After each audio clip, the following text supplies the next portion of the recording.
Các bạn thân mến, nhân chuyến du lịch biển Thiên Cầm, cung đàn biển Hà Tĩnh, mình sẽ cùng các bạn ghé thăm một khu di tích về văn hóa nổi tiếng của vùng đất này. Đó chính là khu di tích Đại Thi Hào, Nguyễn Du.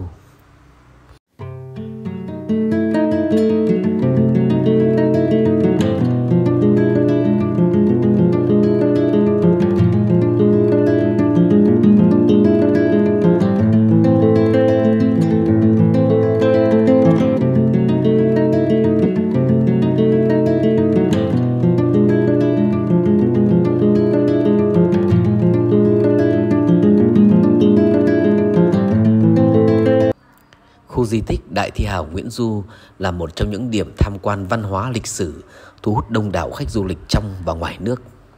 Đến đây, du khách sẽ được chiêm ngưỡng những di vật gắn liền với cuộc đời và sự nghiệp văn chương của Đại Thi Hào và thắp nén hương thơm tưởng nhớ đến những đóng góp to lớn của cụ cho nền văn học nước nhà.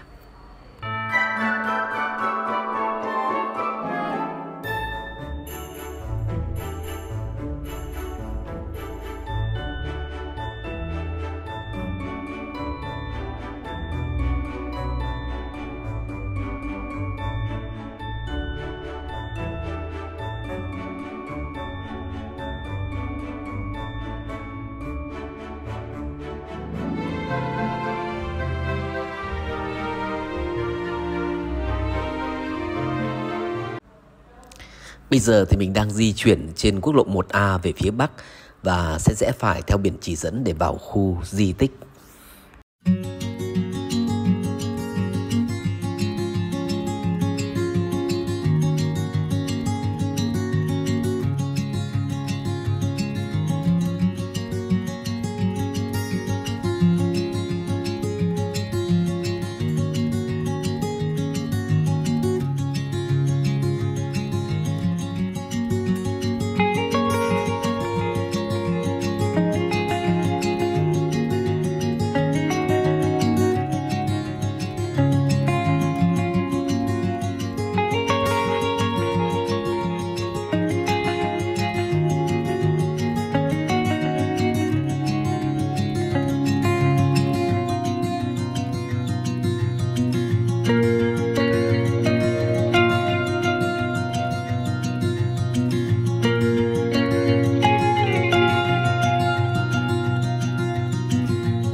Đến nơi rồi các bạn ơi!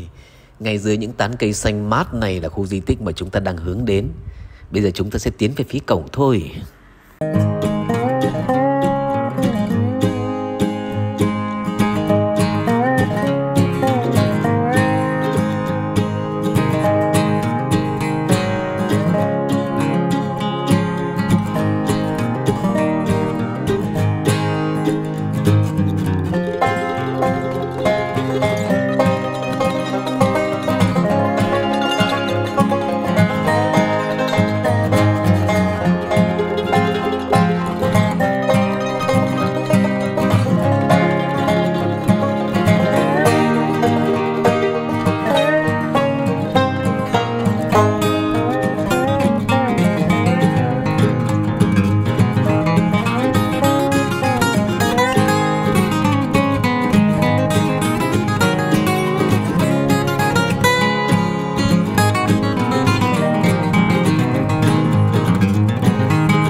Là điểm nhấn quan trọng của du lịch Hà Tĩnh, khu di tích Nguyễn Du hiện nay được đầu tư phát triển theo hướng du lịch quốc gia, được xếp hạng di tích quốc gia đặc biệt tại quyết định số 1419 QĐ-TTG ngày 27 tháng 9 năm 2012 của Thủ tướng Chính phủ. Nơi đây lưu giữ hơn 1.000 tín vật, hiện vật của cụ lúc sinh thời, đặc biệt là các áng thơ Hán, Nôm vốn là kiệt tác của cụ.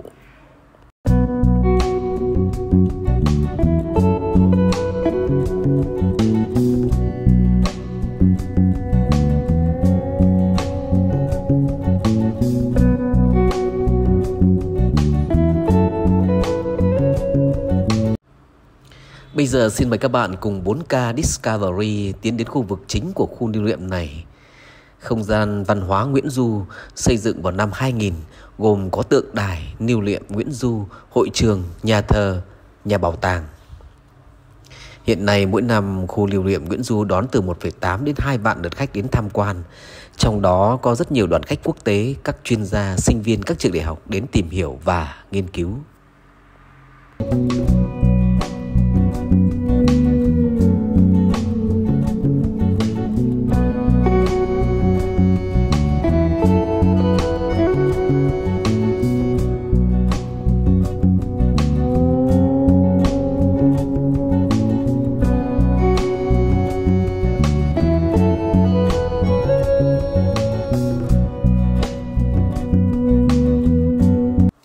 Nói đến đại thi hào Nguyễn Du thì có lẽ mọi người dân Việt Nam các thế hệ từ 7X trở về trước đều biết. Còn đối với giới trẻ yêu văn chương ngày nay cũng đã biết đến đại thi hào này. Nguyễn Du sinh năm 1765 và mất năm 1820, tên chữ là Tố Như, hiệu là Thanh Hiên, quê ở làng Tiên Điền, huyện Nghi Xuân, tỉnh Hà Tĩnh. Ông xuất thân trong gia đình quý tộc, có cha là Nguyễn Nghiễm, từng giữ chức tể tướng dưới triều Lê Trịnh. Năm Quý Mão 1783, Nguyễn Du dự khoa thi hương ở trường Sơn Nam và đậu tam trường tú tài. Mặc dù từng làm quan, nhưng ông lại được hậu thế đánh giá cao ở sự nghiệp văn chương và các tác phẩm thơ chữ Hán hay chữ Nôm, có thể kể đến như Thanh Hiên thi tập, Nam Trung tạp ngâm, Bắc hành tạp lục. Thơ chữ Nôm bao gồm Đoạn Trường Tân Thanh, Văn tế thập loại chúng sinh, Văn tế trường lưu nhị nữ. Bây giờ thì xin mời các bạn chúng ta cùng vào bên trong để chiêm ngưỡng các tác phẩm để đời và những bảo vật gắn liền với tên tuổi của đại thi hào Nguyễn Du các bạn nha.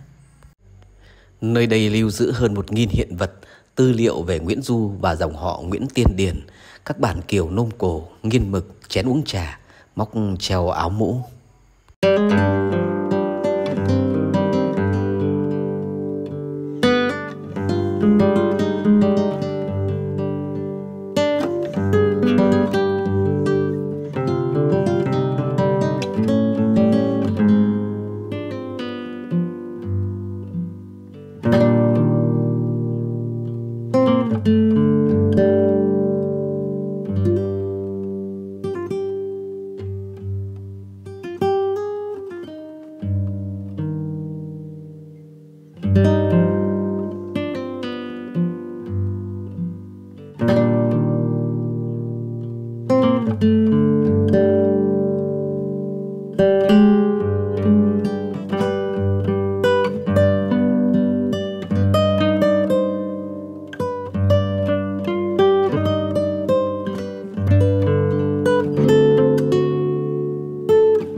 Khu trưng bày sách hiện có hơn 500 ấn phẩm nghiên cứu nhân thế, sự nghiệp của Nguyễn Du.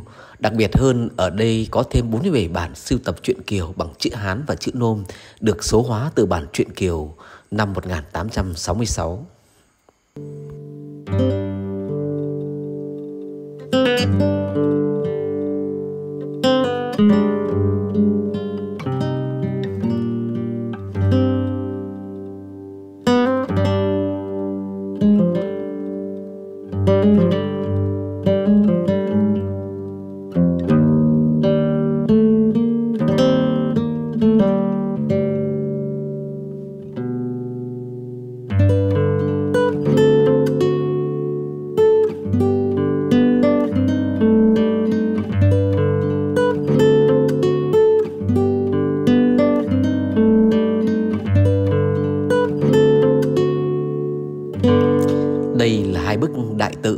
phía trên có đề Hồng Sơn Phế Tổ do đại thần nhà Thanh tặng dòng họ Nguyễn Tiên Điền, có ý nghĩa là dòng dõi nổi tiếng dưới chân núi Hồng.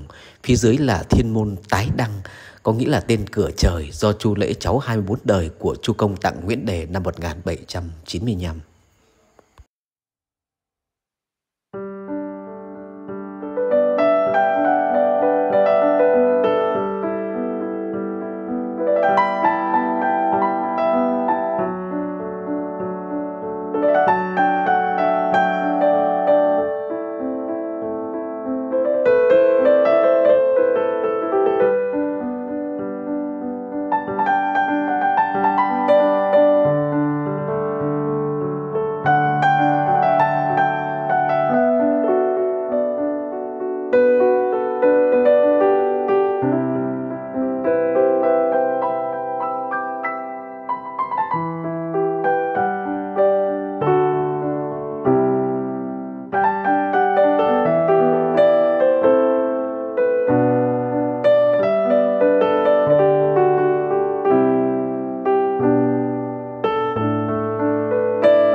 Ghé thăm di tích lịch sử Hà Tĩnh Nguyễn Du, du khách trong và ngoài nước được biết thêm về di tích Nguyễn Du và tìm hiểu về những giá trị di sản văn hóa to lớn mà Đại Thi Hào và truyện Kiều đã để lại.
Bây giờ xin mời các bạn cùng tiến lên tầng 2 của Bảo tàng Nguyễn Du.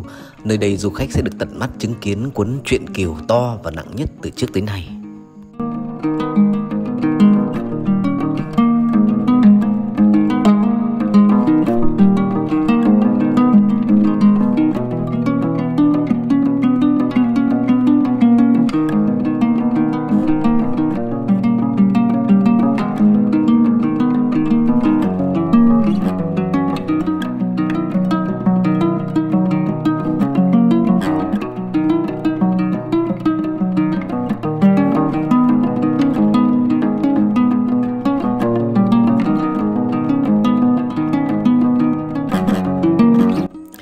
Rồi các bạn ơi, tôi chưa bao giờ nhìn thấy một cuốn sách nào to hơn cuốn sách này.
Khu di tích Nguyễn Du nằm trong quần thể di tích dòng họ Nguyễn ở Tiên Điền.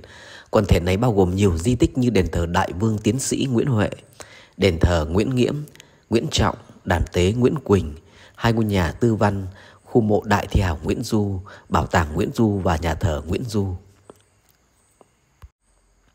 Nổi bật tại khu di tích là bức tượng cụ Nguyễn Du được đúc bằng đồng với chiều cao từ bệ tượng lên đến đỉnh tượng là 4 mét, được làm bằng đồng, khăn đóng áo dài, tay cầm bút lông, toát lên thần thái nho nhã của một đại thi hào dân tộc. Tiếp đến là ngôi nhà thờ Nguyễn Du được xây dựng vào năm 1825, bàn thờ được xây bằng vôi cát, phía trên là bài vị bằng đá khắc dòng chữ Thanh Hiên Nguyễn Tiên Sinh và bức hoành phi đề 4 chữ Hồng Sơn Thế Phả được Hoàng Phủ Phái đời nhà Thanh triều Càn Long trao tặng mà chúng ta vừa nhìn thấy ở trong bảo tàng.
Ghé thăm khu di tích Nguyễn Du, du khách vừa có dịp chiêm ngưỡng phong cảnh nơi đây, vừa được tìm hiểu thêm về giá trị văn hóa lịch sử và tính nhân văn của quần thể di tích Nguyễn Tiên Điền.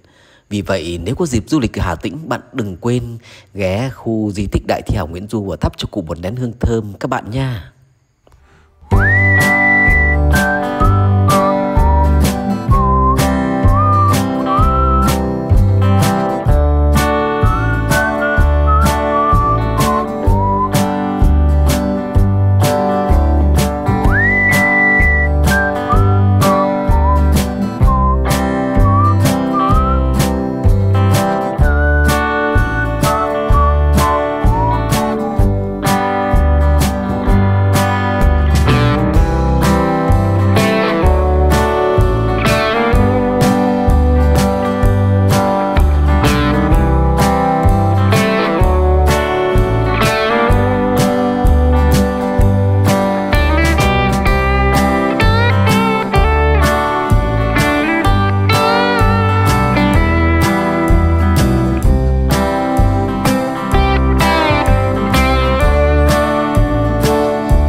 Khu di tích Nguyễn Du Hà Tĩnh được xây dựng để các văn sĩ, nho sĩ và du khách trong và ngoài nước yêu quý truyện Kiều và cụ Nguyễn Du đến thắp hương tưởng niệm.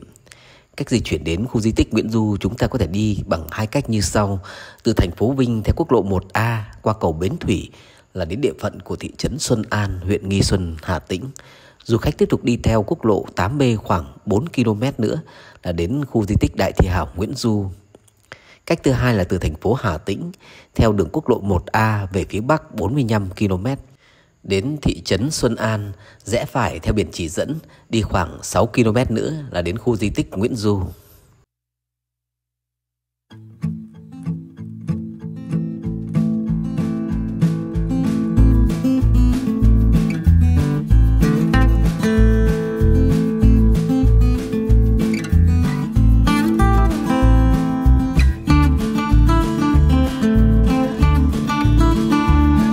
Dây thật chứ. Bạn mình bán gì đấy? Tất cả vào đi nhé nào.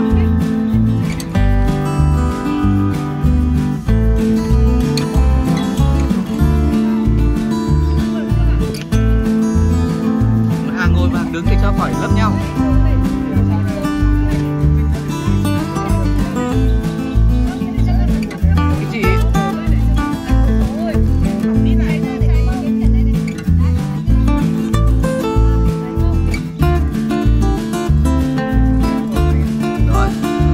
Thoải mái đi.